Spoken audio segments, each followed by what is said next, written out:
I hereby call the Candido County Board of Commissioners in session. Would you all please stand while we say the pledge to the flag? I pledge allegiance to the flag of the United States of America and to the republic for which it stands, one nation, under God, indivisible, with liberty and justice for all.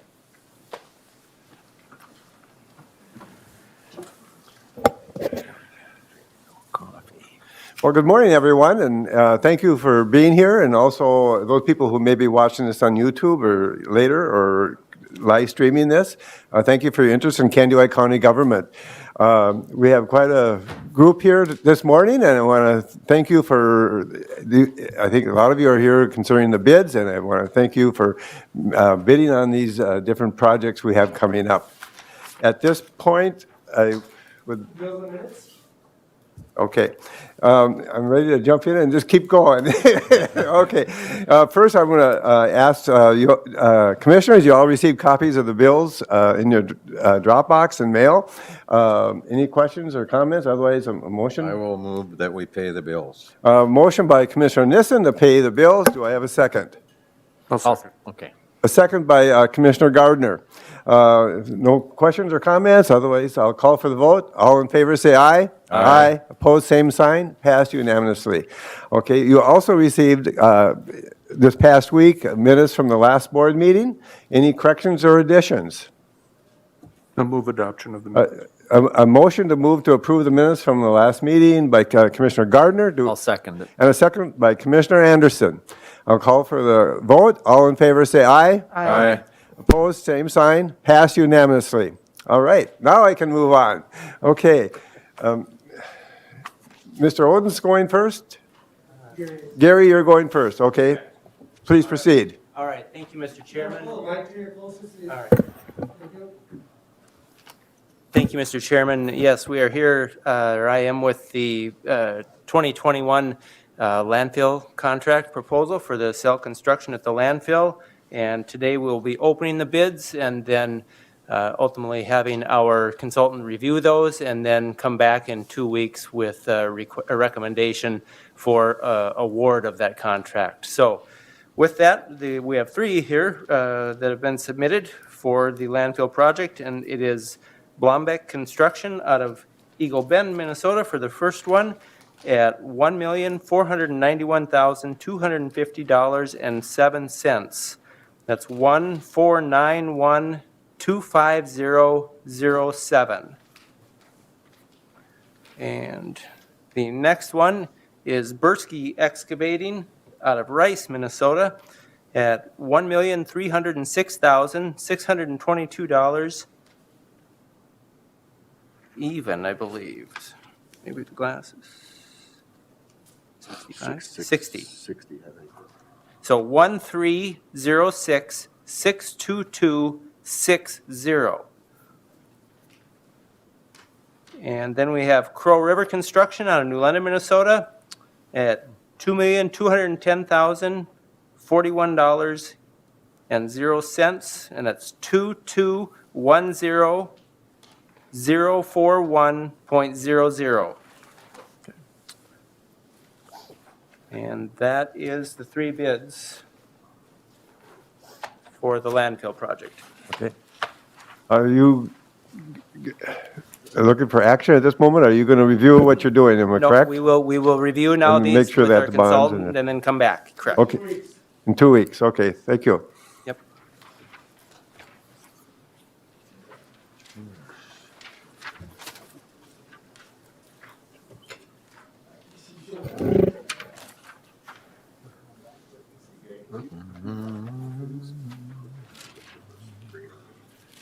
Okay. At this point, I'm going to call on Public Works Director Mel Odens. Mr. Chair, members of the board, we've got two bid lettings.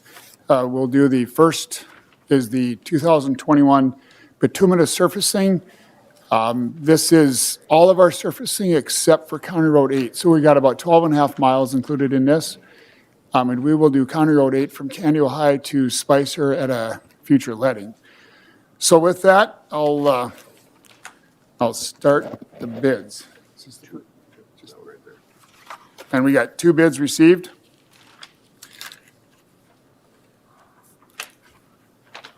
So the first one is Central Specialties out of Alexandria, Minnesota. Their bid is $2,525,386.57. 2525386.57.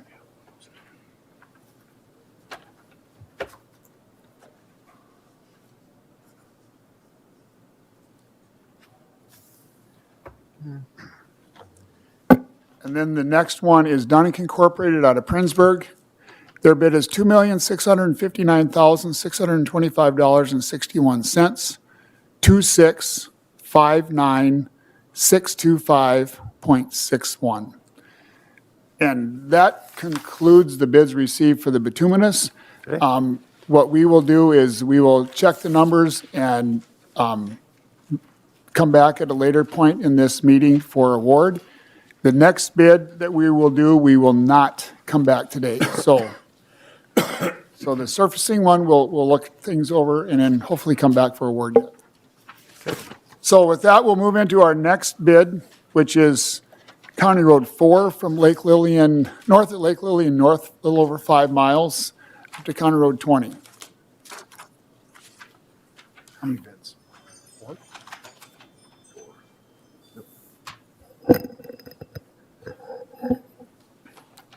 First bid is Central Specialties out of Alexandria, Minnesota. Their bid is $3,084,095.99. 3084095.99.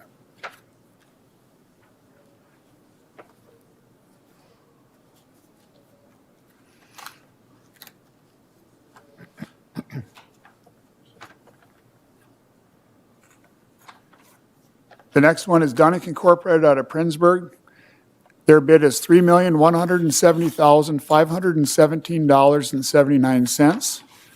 3170517.79.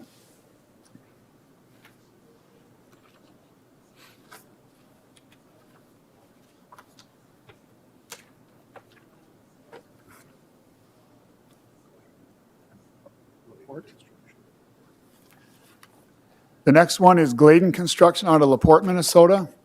Their bid is $3,224,794.92. 3224794.92.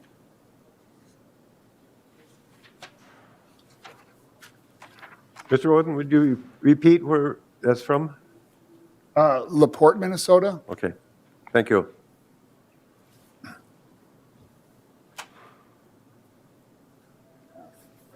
And the last bid is Minrath Construction out of Cold Spring.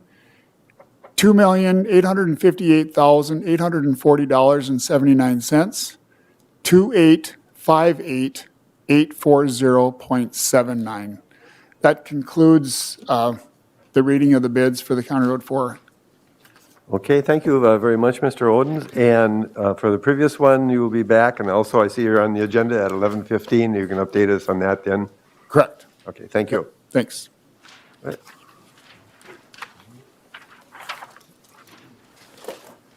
Now I'd like to call Mr. Ingleby, our public drainage manager, and you have a couple resolutions for us. I do. Good morning, Mr. Chairman and members. Thank you Good for your morning. time.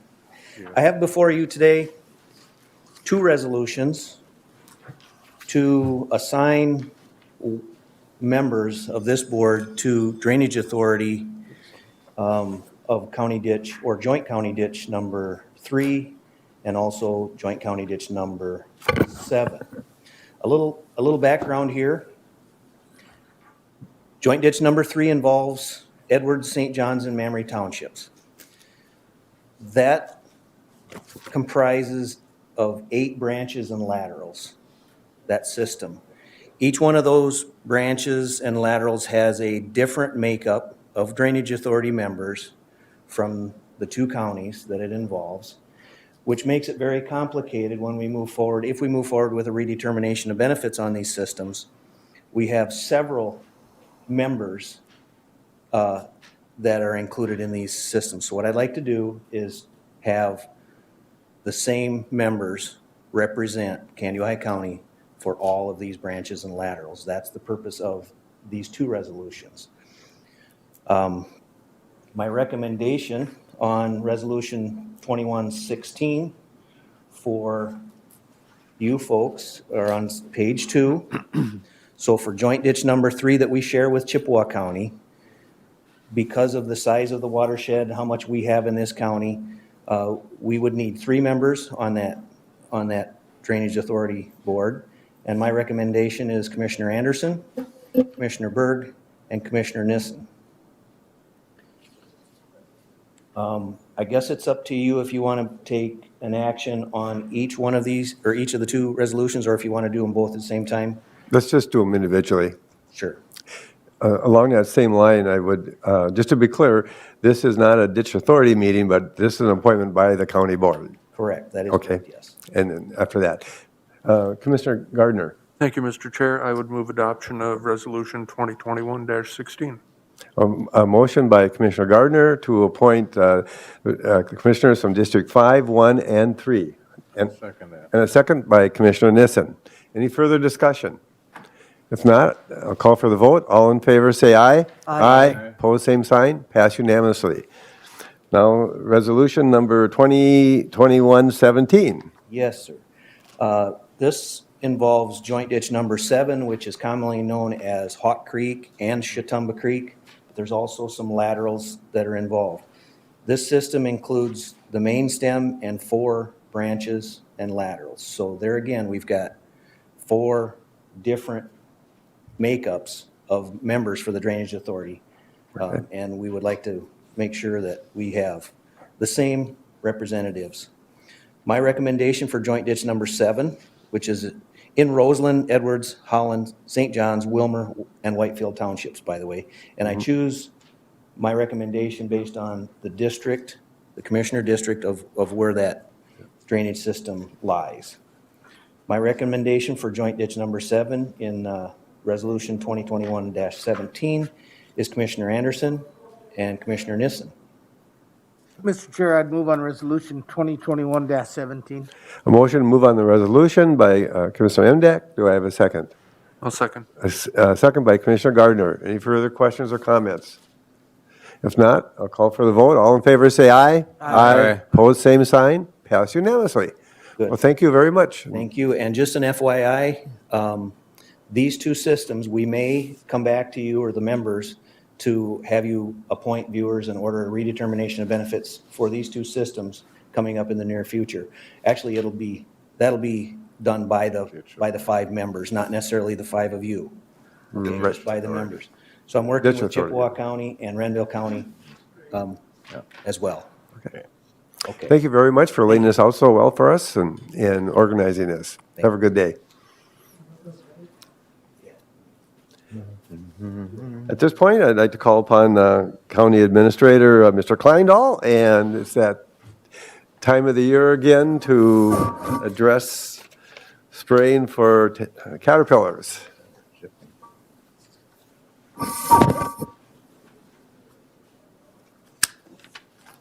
Mr. Chair, before you today to get authorization for application for tent worm caterpillar spraying by Benson Air Inc. Just a little background for some of the newer commissioners. After 9/11 happened, the FAA required local units of government to grant permission for airplanes or airlines to fly low and give permission in areas of population. And so we've come before you each year to get permission to give Benson Air Ag or whoever else would want to apply to allow the spray.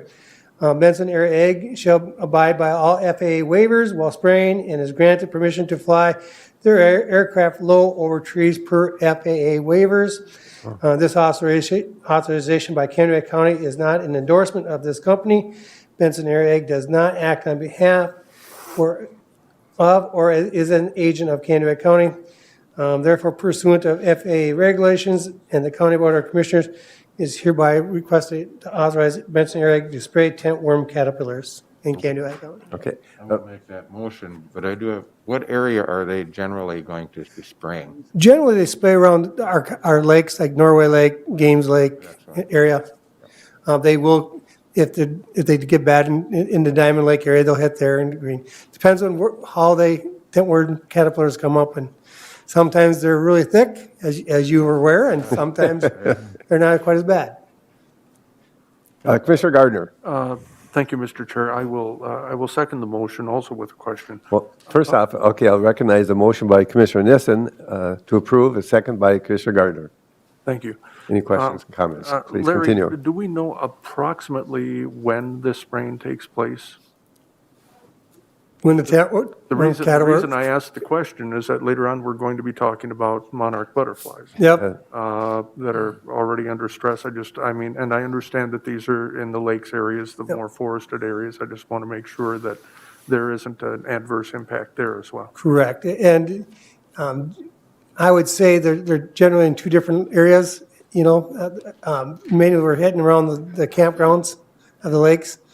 My recollection is around end of May, early June.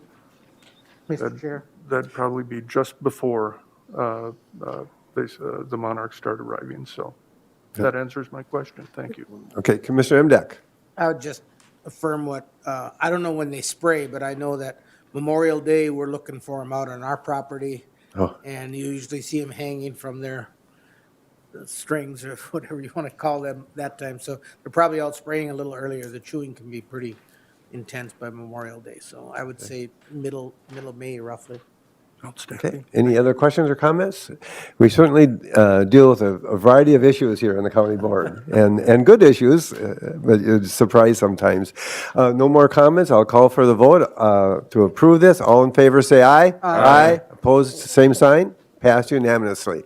Thank you, Mr. Kleindahl. Now I'd like to call on Auditor Treasurer, Mr. Thompson. And you are going to talk the annual gravel tax report, am I correct?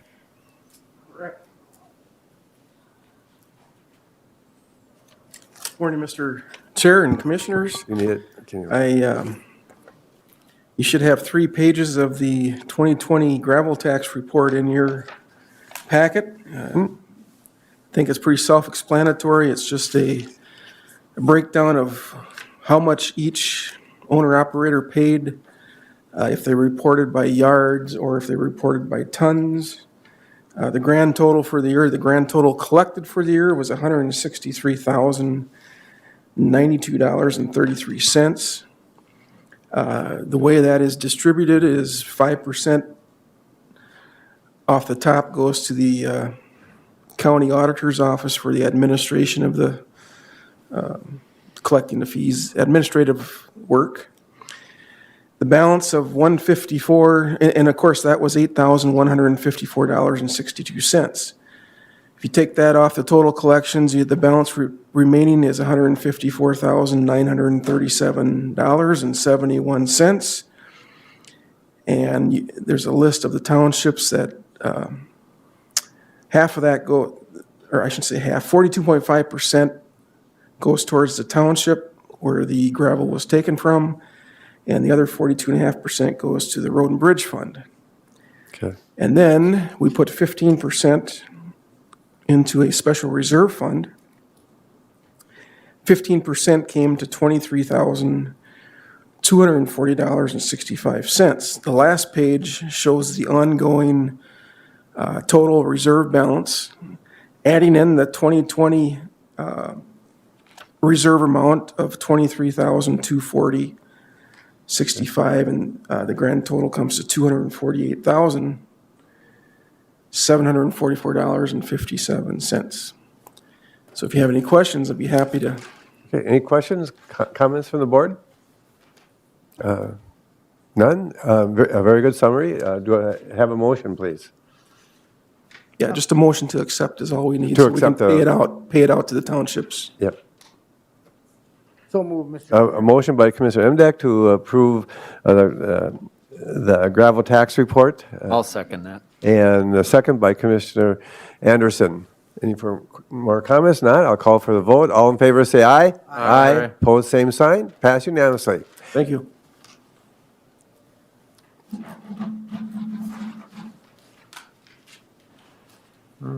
This-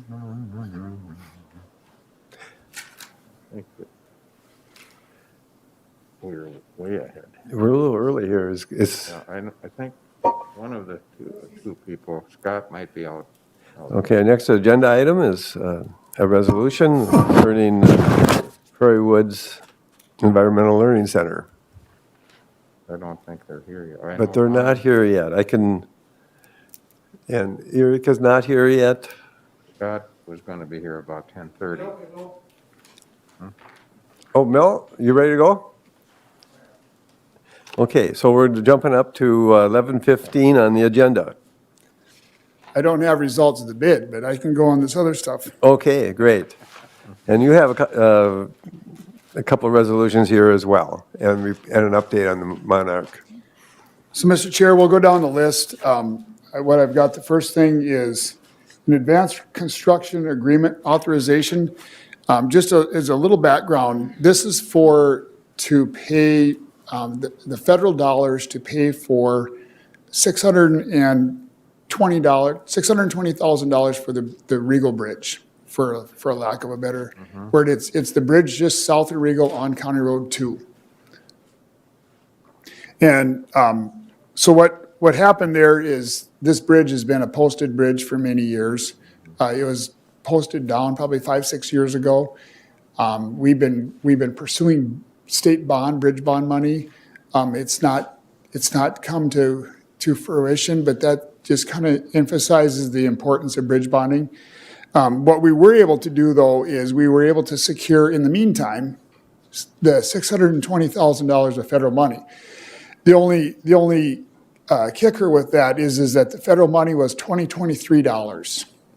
And what we do is there's a process called Advanced Construct, AC.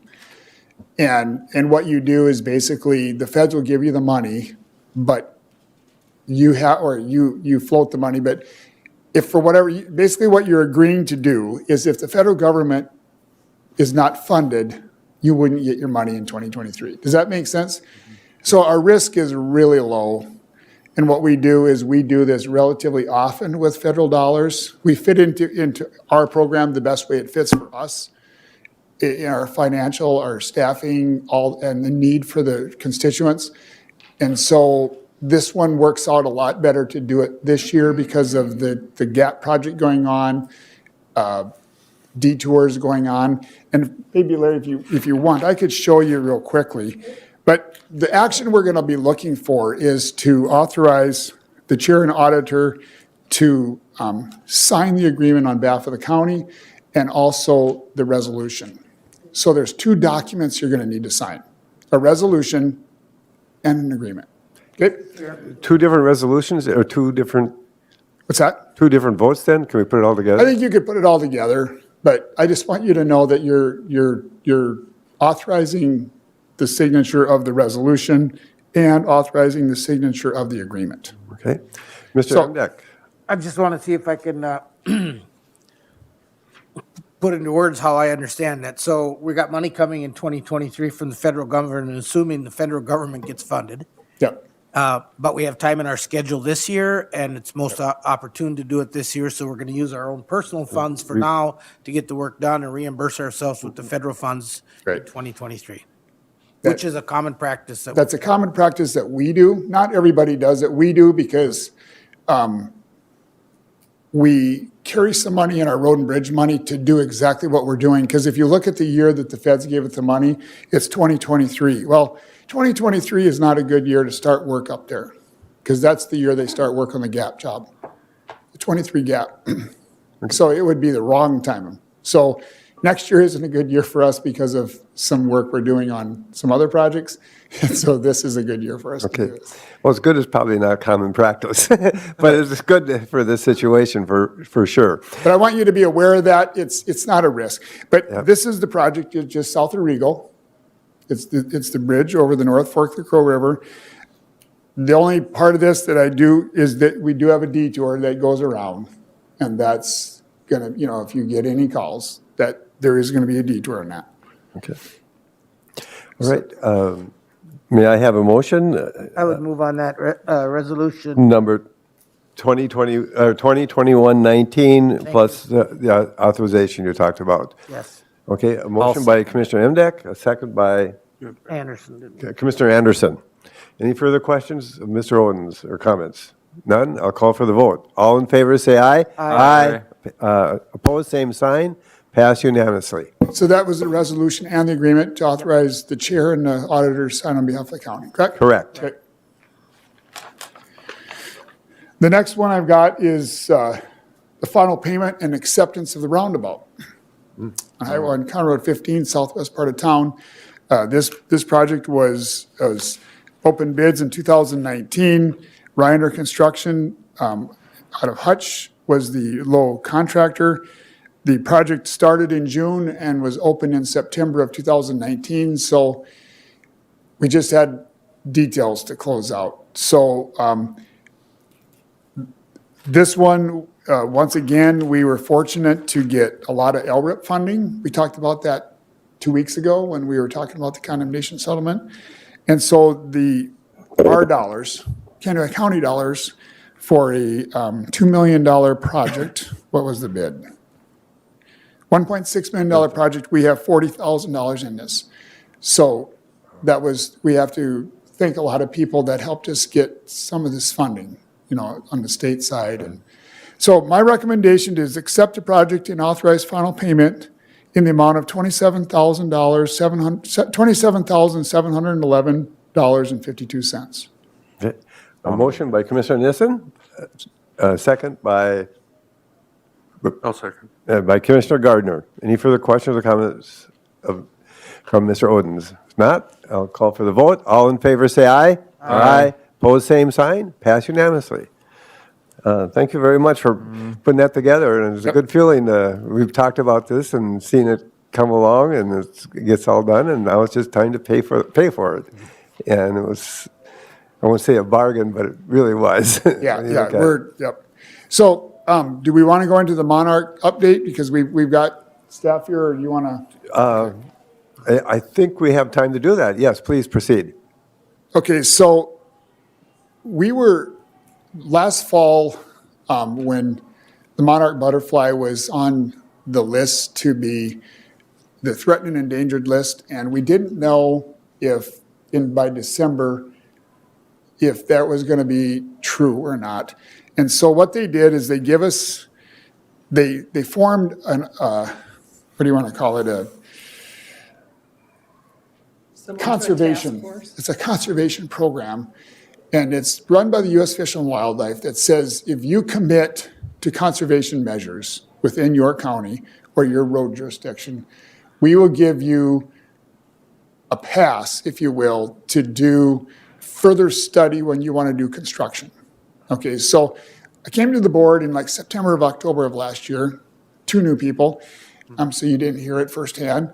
But basically what we were saying is that right now we do studies for a lot of stuff, and it costs us probably $10,000 to $20,000 a study to study for archaeological things, whether it's the long-eared bat or whatever it is. But it costs dollars every time we do construction. And so then another one comes down the line, and it's the Monarch. And we're thinking, well, let's look into this a little closer because we could avoid delay. Delay is really your biggest enemy here because the Monarch doesn't migrate until May. And so, we start putting our plans together, we'll say the summer before, but we don't start the environmental processes until October. Well, it's now too late because now they've migrated back. So now you could very easily skip a year, okay? So delay is one. We also didn't want it to cost more money every time we do a project. This year we're doing almost 100 miles of work. And the third thing is it's like, we just want to do what's right. We don't want to ruin the environment, So that was where my recommendation back then, the board said, pursue it. Guess what? We got it. We're the first county in Minnesota to get it, ironically. So that was a little bit, feels good, but a little bit like you don't want to maybe say too much, but we did. So the action that we're going to be looking for today is to authorize me to sign this agreement on behalf of the county. And then with that, we'll submit our initial payment for the program. And I'm going to let Angelica maybe give us a little bit on some of the other parts of the program. Okay. Good morning, Angelica. Good morning. How are you guys? Good. So I'm going to talk about how we calculated the number or adopted acres that we need to enroll. So Kaneohe County has 650 miles of right-of-way. The assumed average width of that right-of-way was 50 feet. So the acres enrolled of right-of-way is 3,939. So the county required adopted rate is 5% of that 3,939, which is equal to 197 acres. So that's the number of acres that we need to or are required to adopt into the program. Of that, only 5% needs to be monitored and reviewed over the course of the 5 years. So what I did was I took the county and I split it into 3 areas, looking at the areas that we chose for monarch habitat and divided it up that way. So year 1 would be one area, 2, or I should say year 2, because we're already in year 1. Year 2 would be 1, 2, 3, okay? So an effective monitoring annual report has to be submitted to ensure that we meet all the targeted needs. And the monitoring will include doing a stem count, so very similar to crop scouting. And if there's not enough, if there aren't enough stems there, then we are going to have to do some interseeding. So the partner fee calculations, year 1 is $6,182. $3,000 of that is the application fee. The remaining $3,182 is the annual fee, annual administrative fee. So that is what would be 2 through 5, is that $3,182. Now, as a county, or as a county employee, I intend, there is a provision in the contract that if we adopt another, or do our targeted area increase by 30%, we can reduce that fee to $2,418. So that is my intent. Now, we can leave the program at any time. I don't know how much any of you have heard about the program. I think from what we've heard, it's been extremely positive. So we're looking to do more engagement with the public, include them in this process, and we will be going out and hopefully trying to meet with the individuals or landowners that have that right of way that we're looking to adopt into the program, and meet with them personally to further explain the program so that they understand it is voluntary. It's not required. Questions, comments from Commissioner Emdek? Thank you, Mr. Chair. I'm very supportive of this program, and I just want to emphasize a couple of things. Number one, you just got done saying it is voluntary.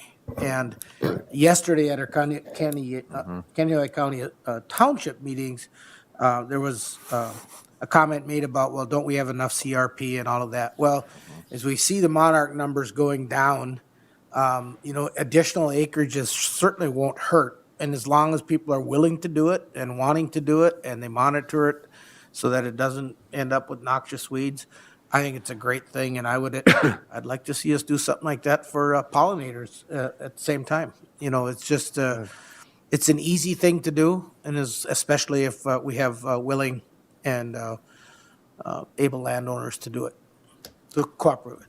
And to further piggyback on that, as far as things changing at Public Works, as far as maintaining the right-of-way, really isn't going to change a whole lot. It's just maybe a little bit more, intentional spot spraying, walking down in the ditch and doing that instead of, So, I agree. I've got one. The only sort of question or red flag that came up, maybe I'll call it a pink flag, was If we do it in the bottom of the road ditch, and it is a route that off-road vehicles like to go, like ATVs and side-by-sides, you might get some resistance from those people that said, look, if you just did the upslope, then they could still do the driving down there. So I don't know if that will eliminate some of our possible candidates or not, but it does require a little bit more length if you don't have the width, and I understand that. But again, it's voluntary. And our adopted acres we actually are adopting more into the program than what was initially required, just for those sorts of things. And any any landowner who didn't want the monarch habitat on their right of way. Okay. Commissioner Nissen? I just am looking at the map here, and is that, those routes are ones that you selected? Did you, have you talked to all of the landowners along there, or none of them, or a few of them, or? You want to speak to that? Yeah, I think we should. They all did receive a letter, Okay, and we have had some Stuff. response. yeah, I know But that not the from fellow everyone. from Norway Lake Township was the one that spoke up, and I see there's quite a few miles in there, in that township. So I think, and CRP acres, I assume, are quite prevalent up in that corner of the county. So I'm just curious in how many people. But what we're going to develop, we didn't contact everybody individually and go through the effort until we knew we were in the program. I think what we're going to need to do now is go down the road, if you will, and contact everybody individually. But I will say that I've had a lot of people on these routes call me. And as a general rule, I think one person didn't want maybe one or two didn't want it enrolled. And that's understandable, because we don't force it. And then there's a lot of questions about, like, I mow my driveway and around my mailbox, and that's fine. None of that's going to change. In fact, we're going to cut in the spring, and then in the fall, after migration ends, we will probably mow the second cut as well, because it's after, that's the allowable mowing time is in October. So, or into September, middle of September. So I don't want people to also think that we're not going to mow this area, because we will mow this area. But we just won't mow it during the prime critical habitat timeframe. I have one question. Commissioner Anderson? Yeah, so if somebody does own property along there and they have like concerns about weed problems, is there a time of year when they can mow, like say along, the right-of-way edge along their crops? Or is there no time that, they do spot mowing, or? That's my question, I guess, would be. I think the program wants a healthy environment. So if you've got spot weeds, we're going to be spraying them. So we will be in there, and if it's a patch of something, I'm thinking we're going to be mowing it too. You know what I mean? Or you could mow it or whatever. Okay. Our goal is to get a healthy stem count of the milkweed going in these areas. Yeah. And so, we'll be taking trees out of there. We'll be taking spot spraying noxious weeds, Now, another thing, maybe just for the record, we're going to put little signs up. Okay. So you'll see it, and you might be reminded of where they are. But this is very good stuff, and it's very cool that we're the first one in the state to pursue this, and that's great. And I thought as a state or a county, we're doing well, that the numbers are coming back. I don't think so. And Commissioner Gardner made a comment at the township meeting, and why don't you? And besides, you wanted to speak, so please proceed. Well, thank you, Mr. Chair. I appreciate that. First of all, Mel and Angelica, I want to thank you for your work and your leadership on this program. I think it's a feather in our cap that Candy Ohio County will be the first participating county in this program. To the chair's point, at the meeting yesterday, I did indicate that the monarch is in crisis. It's a 90% smaller population than it was, say, 30 years ago. numbers are smaller in the biosphere reserves in Mexico than they were the previous 2 years. You put that on top of the huge winter storm down in the southern tier of states, it literally killed off most of the emerging milkweed that was there. And the butterflies are just leaving the reserves now. There's a potential for a huge drop in population just based on that alone. So anything we can do up here, where that generation that ends up going back to Mexico, a place they've never been before, which is just amazing on its face when you think of it. Anything we can do to enable that is critical, and not just for the county, but individual landowners, even folks in our cities with even just a small pollinator garden, butterfly garden. I think it's absolutely critical. These and other pollinators are absolutely critical to our entire ag industry as well. So I'm fully supportive of this program, and Mr. Chair, to that end, I would move to allow the Mr. Odens to sign this agreement on behalf of the county. Okay, a motion by Commissioner Gardner to authorize Mr. Odens to sign and proceed on this. A second I'll by second that, Mr. by Chair. Commissioner Emdek. Any further discussion, comments? If not, I'll call for the vote. All in favor, say aye. Aye. Opposed, same sign. Pass unanimously. Thank you, and good update.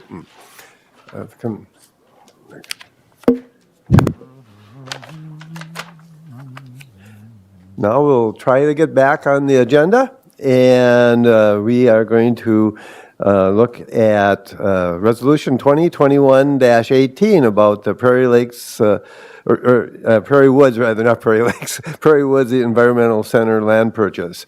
And I'd like to call on Scott. Welcome.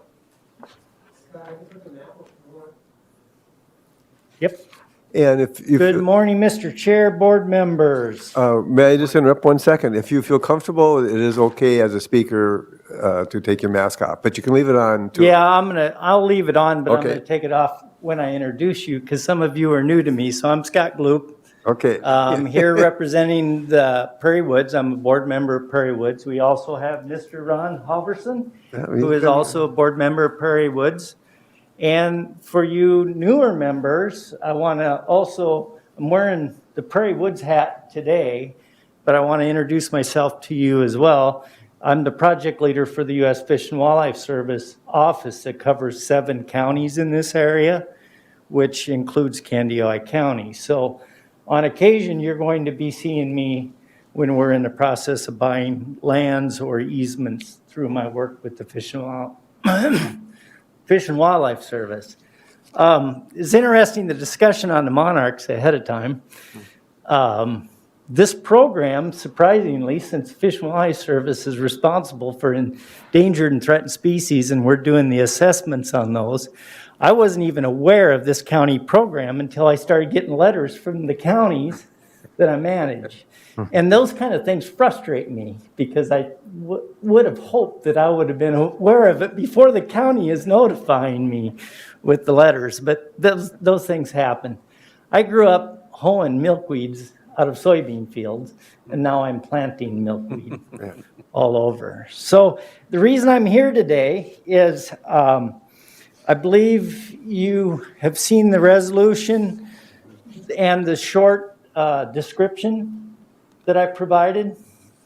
So I don't know how much detail you want me to get into, but basically those 2 tracts of lands on the map that are identified by property numbers ending in 0060 and 0050, we are in the process of trying to purchase for addition to the Prairie Woods Environmental Learning Center. For people watching on TV, just tell a little background of the land in Prairie Woods. Of Prairie Woods itself? Well, I'm maybe not the best. I've been a board member for about 10 years, but Prairie Woods started about 31 years ago, and it was cooperation with the county plays a huge role in Prairie Woods in terms of owning much of the land and the buildings and financial support over the years, but it was a number of folks that came together to make Prairie Woods happen. Prairie Woods, prior to the pandemic, was serving up to 30,000 people a year, providing programs for them, primarily youth, but also adults, through our environmental education, the use of the facilities at Prairie Woods in terms of the trails, and the opportunities for those kinds of things, and then also through use of some of the facilities that we have there through, weddings or graduations or whatever kind of event that they might want to hold. Of course, this last year has really been tough on us. We've lost most of our funding because it relied on those programming proceeds. Typically in the spring and the fall, it would not be unusual on a weekday to be out there and see 3 to 5 buses, school buses, because many of the school systems in the area, ranging from Lac La Parle clear to Minneapolis, St. Paul, used the facility in the past for environmental education. We are also responsible for organizing the statewide Youth Energy Summit, which is a group of high schools and middle schools that participate in a program where they come up with energy conservation type projects, and then they compete at a statewide level. So there's a lot going on at Prairie Woods, and I often tell others that aren't the commissioners to thank a commissioner if you enjoy Prairie Woods, because the county plays a huge role in that. So these tracts of land, there's a long history here, but we had an opportunity a couple years ago, again, to explore purchasing these tracts of land. Now, if you're looking at the map, I'll orient you, that you'll see in the upper right, it says Candioi County. That's currently Prairie Woods, but the county owns it. Oh. So the 2 tracts of land we're proposing to buy are adjacent to it. This is the last undeveloped shoreline on Florida Lake. And opportunity came up, and as you can imagine, we don't have the kind of funds at Prairie Woods to purchase land like this, so we entered into an agreement with Pheasants Forever and wrote and submitted a grant, which was approved, and it would be using funds from the Lessard Sam's Outdoor Heritage Fund to purchase these tracts. As part of that grant, it requires us to get county commissioner approval for any fee title acquisitions that are related to that grant. Currently, we have a signed purchase agreement with one of the landowners.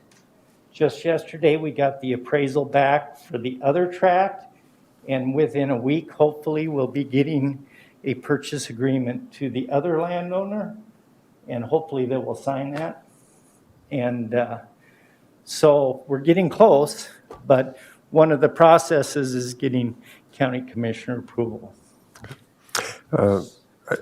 I had no idea that it was this huge of an area. I mean, you're more than tripling the size. Well, Prairie Woods itself is roughly 500 acres. Okay. Some of the tracts are owned by Prairie Woods, Oh, and some of them, most of it's county-owned land. okay. But in recent years, we've had an opportunity to purchase I see. 3 other small parcels to add to Prairie Woods, and in those cases, Prairie Woods itself purchased those tracts. Okay. So this land here, if it goes through, would be Prairie Woods property, Okay. not the county. Okay. Commissioner, no. That answered my question. Commissioner Nissen, did you have a comment? I was going to move resolution Oh. 2021-18. A motion to approve by Commissioner Nissen. Do I have a second? I will second. A second by Commissioner Emdek. I just have one question. Commissioner Anderson. Approximately how many acres are those? If you look at the legals descriptions, which we're working on, Okay. that's one of the problems with these is, Okay, but we're talking about probably 9 or 10 acres total between the two of them. oh, okay. I didn't know if it was 40 acres or 10. No, or yeah, what. they're fairly small tracts. All right, and then I had one other question. That blue line across the top, is that a road or is that a boundary of some sort? That's, this is on the county GIS website that I printed this off of. And I suspect it's supposed to be a meander line for Okay. Florida Lake, I'm guessing. I'm not sure what that Okay, line signifies. Okay. Mr. Chair, Commissioner Emdek. possible it's ordinary high water mark line. That's what I Some of thought, those old too. lines are, but I just wanted to commend, there was Scott and Ron and others out at Prairie Woods put a tremendous amount of effort into working with the landowners. I think the very first constituent question I had as I became a commissioner a little over 8 years ago was from one of these owners who was looking for resolutions for this many years to try to make this all happen. And so I know it takes a lot of work for those kind of transactions. So thank you guys for the work you did. And I know we're not quite there yet until all the I's are dotted and the T's are crossed, but it's looking very hopeful. And I think this is a great addition. It's not very, some of it is not the greatest land for development, so it's a really good use for the Environmental Learning Center. Commissioner Gardner? No. Okay. Why don't we call for, Commissioner, or Administrator Kleindahl, please. So Commissioner Emdek was talking about, one of his first questions he got was about this here property. My first meeting I attended as the interim administrator when Wayne was leaving was on this here property. This here discussion on some of this here property has been going on, and I think I've gone through 3 county attorneys trying to work of the magic to make this happen. So thank you for stamping this here. Yes. Along the same line, I think we should recognize too Administrator Wayne Thompson and the commissioners back during those days that when this took place initially, and there's definitely strong support on the county board right now as well. I'm going to call for the vote. We have a motion and a second. All in favor, say aye. Aye. Opposed, same sign. Passed unanimously. And thank you so much for the update and the working together on this. And I'd like to give a shout out to Pheasants Forever. I'm a big member of that and supporter rather, and appreciate what they're being part of this too as well. So, any further comments? No, unless he has some. Yeah, it looks like. Mr. Chair, one question. How do I get the eventual signed, You have the resolution there? and resolution? If you give it I to me. do have a copy. We got it. At some point, I would need a hard copy to submit with the grant. Oh, thank you. And then, I don't know if it's appropriate or not, but bring up the subject of the hunts at Prairie Woods now, or? I'll bring it to the next board. Okay, Okay. very Just got good. to me last night, so I'll bring it. You bet, okay. Very good. Thank you very much. Well, thank you And as well. again, nice meeting you too. So. for you new commissioners, if anything comes up, U.S. Fish and Wildlife Service related, feel free to reach out to me. I'd be your contact, so. I appreciate that, and unfortunately, there's so many different groups we're involved with, and it's just hard to, I think, to keep track of all that. And we would certainly want everybody in the loop of all these things that do happen. There's good things happening everywhere, and we have to try to coordinate those as much so people have heads up or knowing what they're doing. But thank you for what you're doing, and thank you for bringing that to attention. I'll leave, several of you already know how to contact me quite easily, and I'm down to 2 cards, but I can leave. two Okay. business They cards. they can always get a hold of me and I'll just walk across the street. Yes. Oh, okay. Small world I'll leave a sometimes. couple there or wherever. Okay. Well, you have a good end here then, and Thank you. thank you very much for coming and appreciate it. At what time frame? I think this might be a good time to take a 5-minute recess. We're kind of right back on schedule again, so we'll be back here in 5 minutes. All right.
I hereby call the Candioi County Board of Commissioners back in session.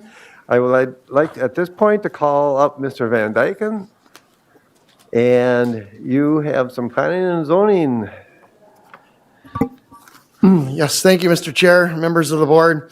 Eric Van Dyken, County Zoning Administrator here with some 4 different requests or approvals pending from the Planning Commission meeting that took place on March 8th. The first is a proposal from Jose Luis Huerta Hernandez for essentially a diesel shop with a little bit of sales. It's a truck and tractor repair business in a commercial industrial district.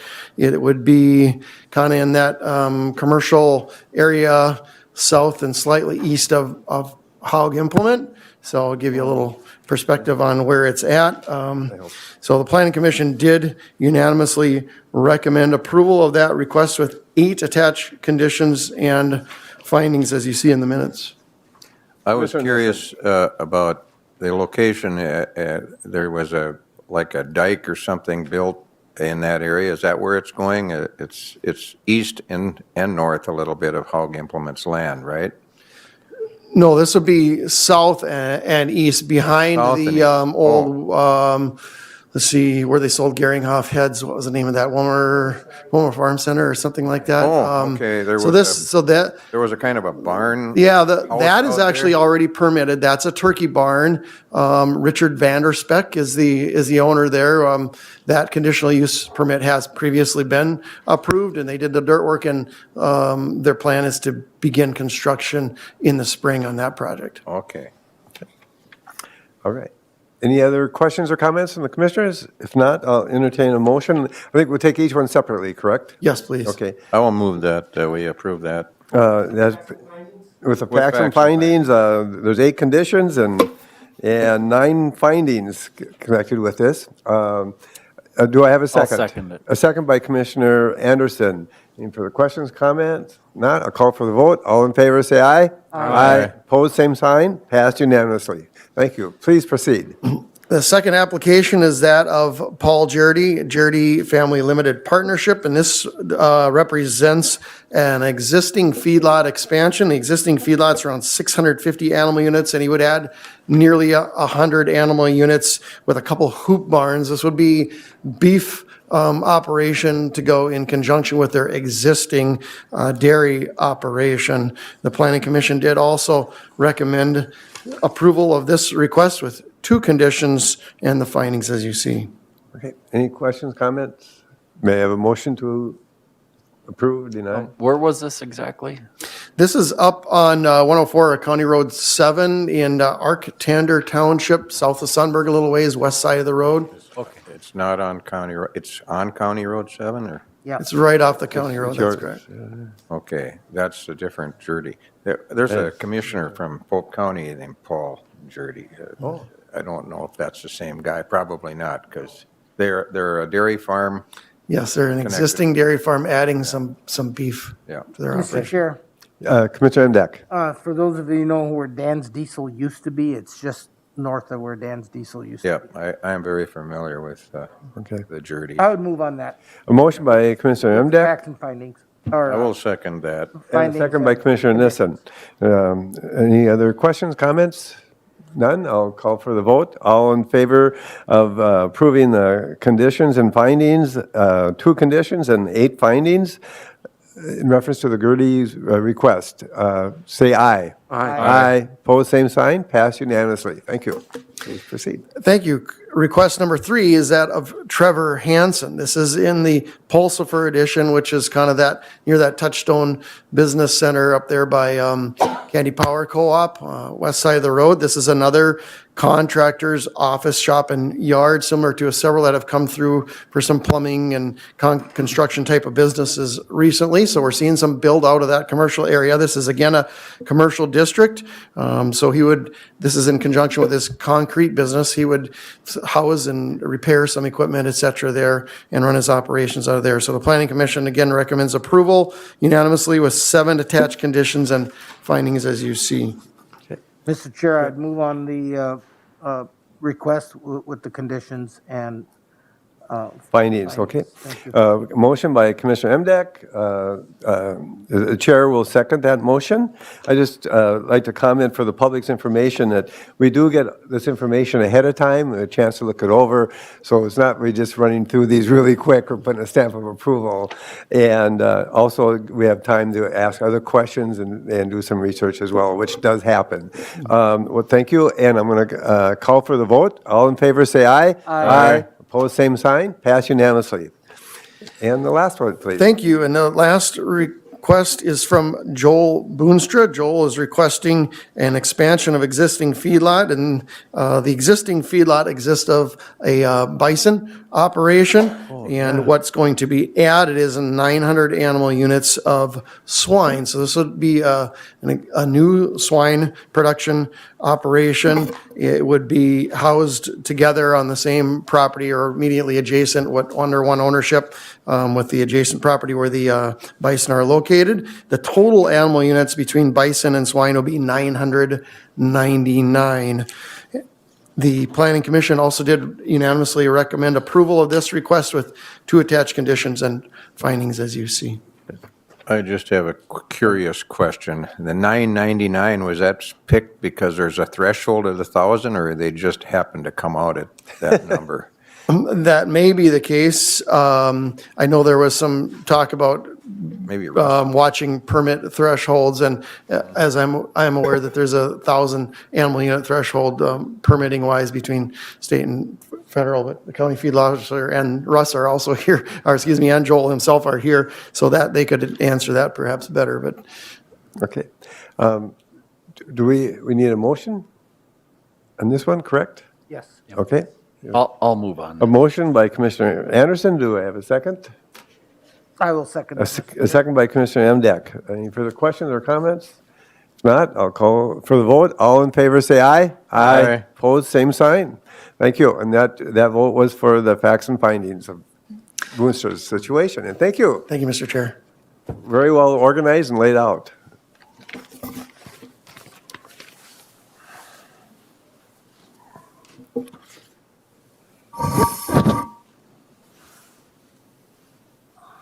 And next on the agenda, we can jump up to the Feedlot Officer Annual Report, Fiscal and Year-End Report. And Russ Hilbert, please. Welcome back. Good to see you again. Morning. Morning. Just requesting approval and signature on the 2020 County Feedlot Officer Report. Just for the board members that are newer, this is an annual report the PCA requires of us. And it basically lists the amounts of inspections and other activities we do for the feedlot program for the year. This is for the year 2020. And then on the back of the page, actually page 3, the total performance credits, those credits are given for inspections that go above the minimum 7% that we're required to do for the year. That is a minimum number the PCA requires of a feedlot program. We go above that usually. I try to leave enough room so I have room for the other program I administer as well. But I do still do more work than what's really required. So the total on the back there, that 83.75, that number is used to calculate the performance credit grant that we receive in 2021. And that the amount per credit varies based on the total number of credits all CFOs have in the state. There's a pot of money, and they just divide that up. And then there's also a maximum number per credit that they issue as well. So, and then the financial report, that's something a little newer than the annual report that they've been requiring for the last few years, just to show that we're spending our required amounts that we're required to spend. So. And then I also had my review with the MPCA last week, and I passed that one 100%, 17 out of 17, with just a couple of requirements that were not applicable. Oh, very good. Any questions or comments from the commissioners? No? And you need an approval of this, I understand? Yes. And yep, approval and of a the annual signature. report and year-end fiscal. May I have a motion? I will move A that. motion by Commissioner Nissen. The chair, myself, will second that motion. Any further questions or comments? Very detailed and good report. Okay, I'm going to call for the vote. All in favor, say aye. Aye. Aye. Opposed, same sign. Pass unanimously. Thank you. Sure. You need this back right now? Okay. Yeah, okay. Oh, right up here.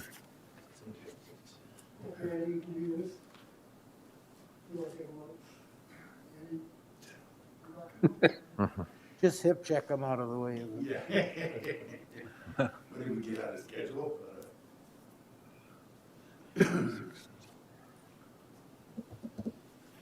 There we go. Thank you. And ready to go. Next is Andy Thorson, Kansas County Facility Maintenance Director, and you have some information about the courthouse windows. Yeah, good morning, Mr. Good morning. Chairman, members of the board. I know this has been a project long overdue. Give you a little background here. We started on this a few years ago, or a couple years ago. Yeah, they're pretty bad, pretty bad shape.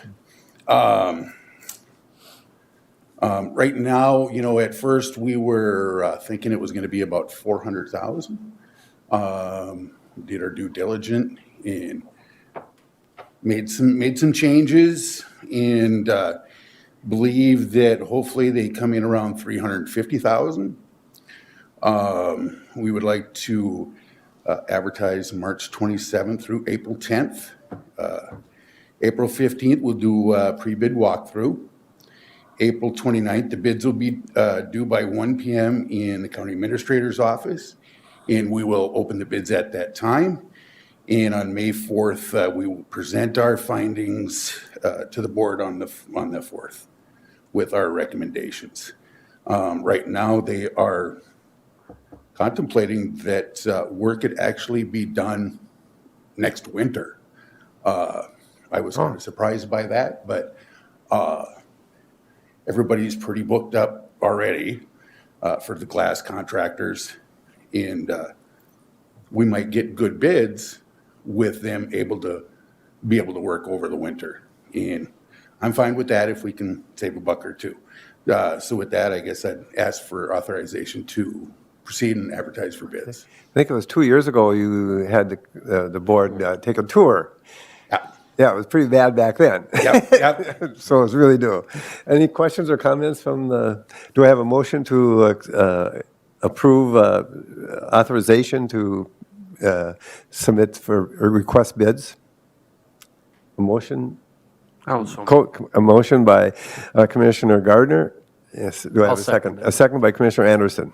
I'll call for the vote. All in favor, say aye. Aye. Opposed, same sign. Pass unanimously.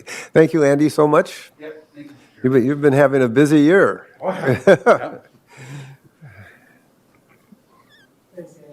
Thank you, Larry. Okay, and now we have Mr. Oden's back with some information about the bid opening. Am I correct? Yeah, Mr. Chair, members of the board, we were able to go through the bids. We had good bids, and it's our recommendation to award it to Central Specialties Incorporated for the as-read bid amount of $2,525,386.57. Just for your information, that's 4.6% below the engineer's estimate. So that's 125,000 below. So that's good. Wow, yeah, that was very good. So South Shore, Lake Avenue South by the Bible camp will get paved. Okay, That's the one okay. that we took out last year. All right. So, gentlemen, commissioners, may I have a motion to approve? So move, Mr. Chair. A motion by Commissioner Emdek, a second by Commissioner Gardner. Any further questions or comments? They definitely came in lower. That's great. I'll call for the vote. All in favor, say aye. Aye. Opposed, same sign. Pass unanimously. Thank you.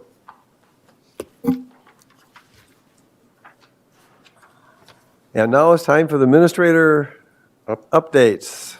Mr. Chair, just a few things. I want to let you know, we're continuing to work on the board software. We had 9 staff spend some time together looking at different presentations of some minute software, agenda software that we're looking at, we're contemplating. We're not quite ready to make a recommendation to the board yet. I think we need to we want to do some more homework. We're going to try to get a hold of a couple counties and see if they can do demonstrations on the 2 finalists of the programs, and just so we can see behind the scenes what they look like. It's one thing to have a salesperson show it to you.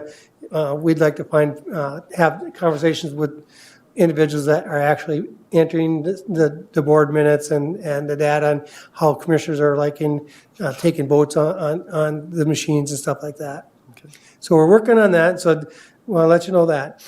Can we ask questions about that? Or Sure. Just a quick update as to the reasons you're looking to save money and better minutes and so forth? Sure. We're trying to find a better process just to put information into their agendas, so when the board and the public gets the board packets, stuff, they see all the information that's coming forward. Also, when we do the minutes and stuff, we have two people here taking minutes, and then they go back and type up the minutes, and then it gets sent out to you guys, and then you have to come back. So we're trying to find ways, and the question we have, is this streamlining? If we go this way, will it streamline the process?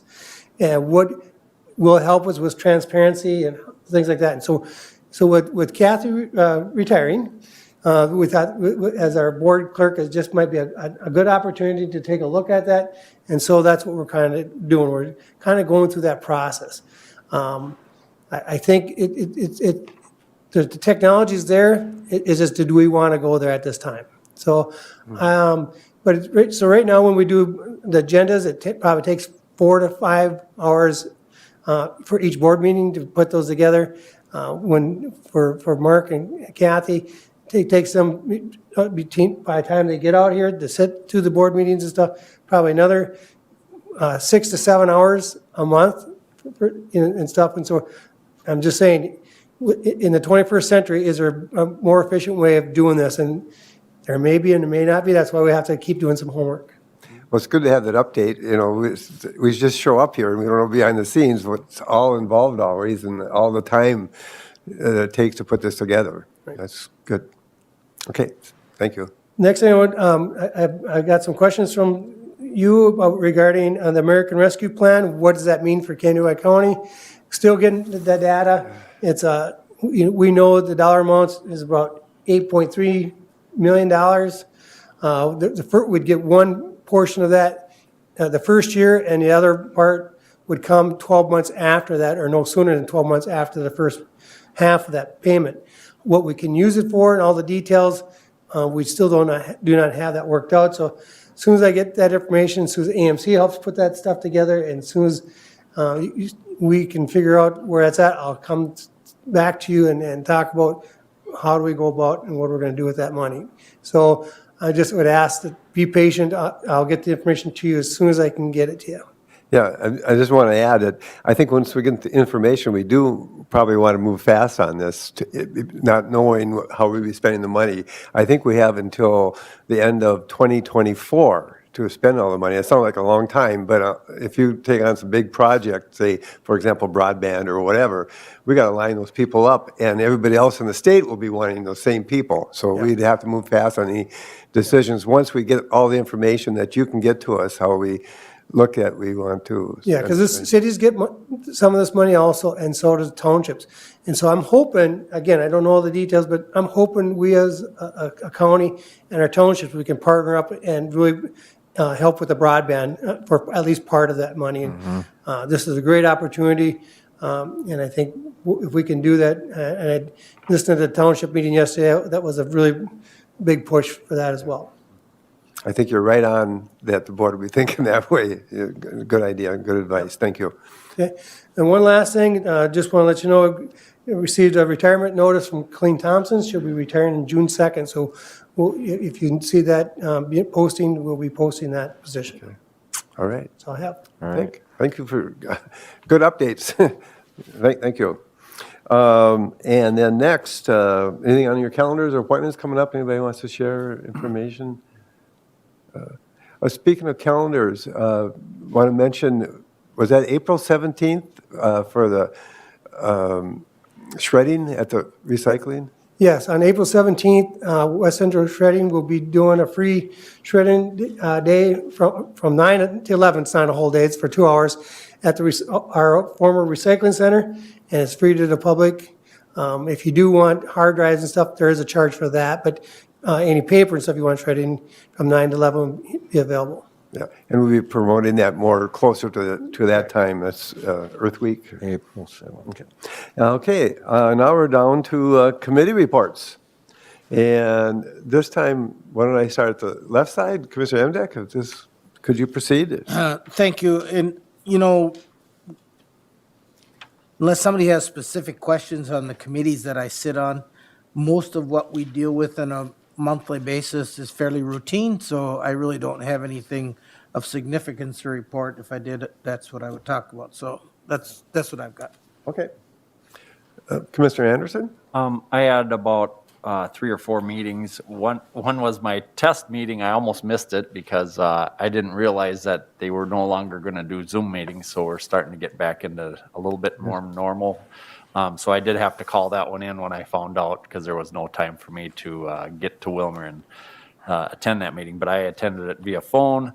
So I was just at least happy that we're starting to get back to normal. And just unfortunate that I couldn't be there in person because I figured it out too late. So, but other than that, the other meetings were pretty much just routine. Okay. Commissioner Nissen? Yes, I guess I'll start with the Hawk Creek Watershed Project / One Watershed, One Plan, which ironically, we have all 3 of the commissioners on the board now are new to the, well, I'm not new, but I'm new to the Hawk Creek thing. The other 2 are just recently elected, so we're undergoing some education. But we're having a meeting in between meetings to decide on a pretty important piece of the whole thing, and that's whether we should be a joint powers entity or a joint powers collaborative. And there are strengths and weaknesses to both.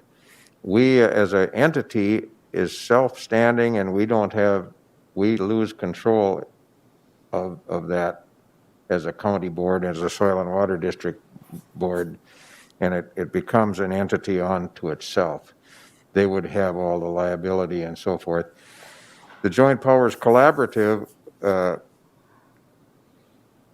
is different. We can have a board, you don't have to have a board, but the board would be strictly advisory to that group. And then we would take on possibly some liability. So the current chair and the new Renville County commissioner kind of like the collaboration idea. I'm a little nervous about the liability part. So, Roger, you were on a One Watershed, One Plan, so maybe you and I need to get together to talk about how we feel as a county about that. Because there are certain, MCIT likes, I think, the entity better than the collaborative because of the liability. Commissioner Nissen? Yes. Yeah, and you're talking about, really got 2 groups here. The Hawk Creek Project, which is a joint powers right now, the same groups. Yep. And if we do, I'm not sure it'll end up blending the 2. That would change the other one if you. Yeah, it's that's why we're having a special meeting to kind of iron out those things, and I need to do a little bit of studying before that point in time. Eric and I are going to sit down and go over some things too. But so that's probably the main thing. I had a lot of meetings, but you all sat in on the Prime West Health. I hope that was beneficial to you.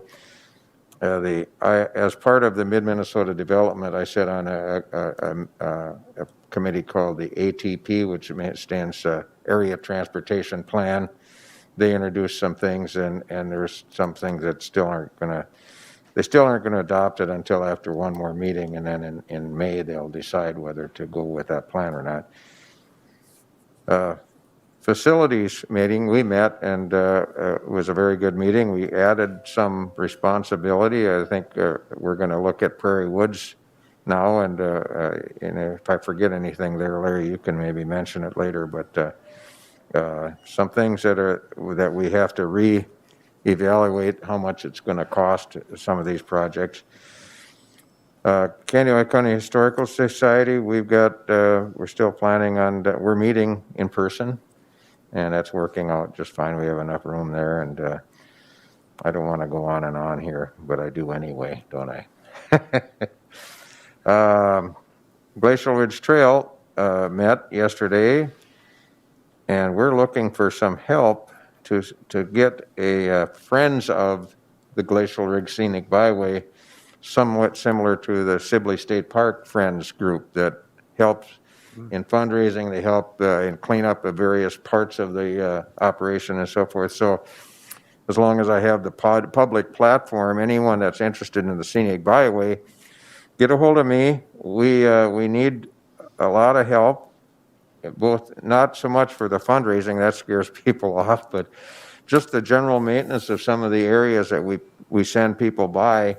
The weeds grow up and it doesn't, so we need to maintain it a lot better than we have been just as a committee.